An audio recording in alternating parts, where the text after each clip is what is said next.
Salut à tous et bienvenue dans cette nouvelle vidéo de la chaîne des Geeks des Chiffres. Aujourd'hui, j'ai décidé de m'attaquer à un sujet qui est l'enregistrement comptable de la TVA.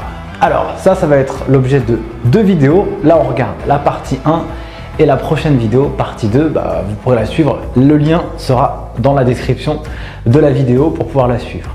Du coup, moi je vous dis, c'est parti.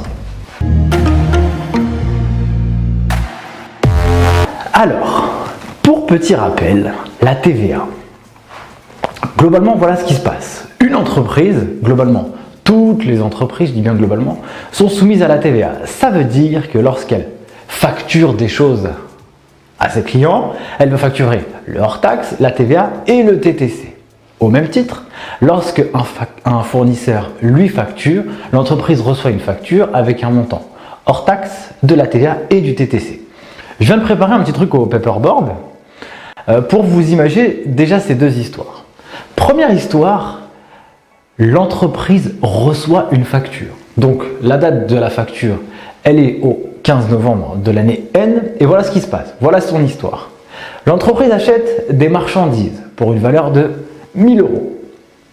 Ensuite, étant donné qu'elle a un achat et que le fournisseur est soumis à la TVA, l'entreprise reçoit une facture avec de la TVA. Donc, lorsque l'entreprise achète, elle va avoir ce qu'on appelle de la TVA déductible, qui est matérialisée par ce code comptable de la classe 4.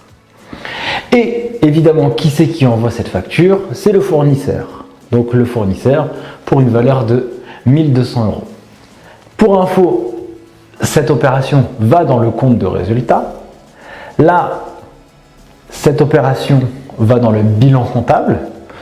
L'État doit de l'argent à l'entreprise car c'est de la TVA déductible et à la fin, l'entreprise doit à son fournisseur 1200 €. Si vous voulez comprendre le principe du débit-crédit, le bilan, le compte de résultat, regardez dans la description de la vidéo.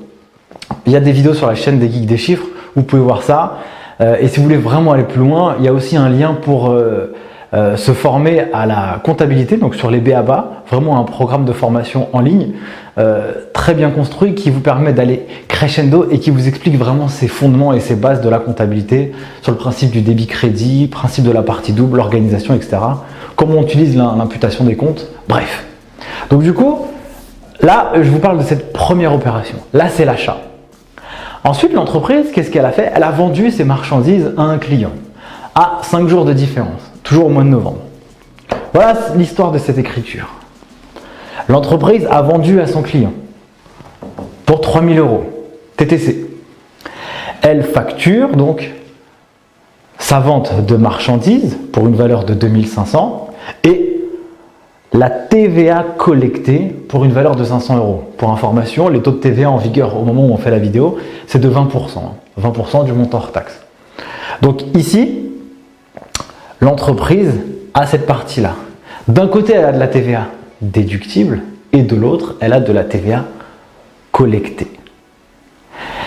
Ok, ça c'est les histoires de l'écriture. Sauf qu'à un moment donné, ça ne peut pas rester en tant que tel.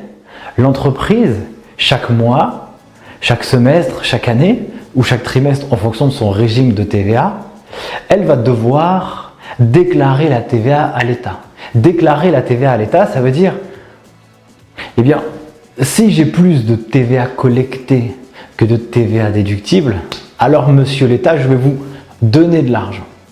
Je vais vous donner la différence entre la TVA collectée et la TVA déductible.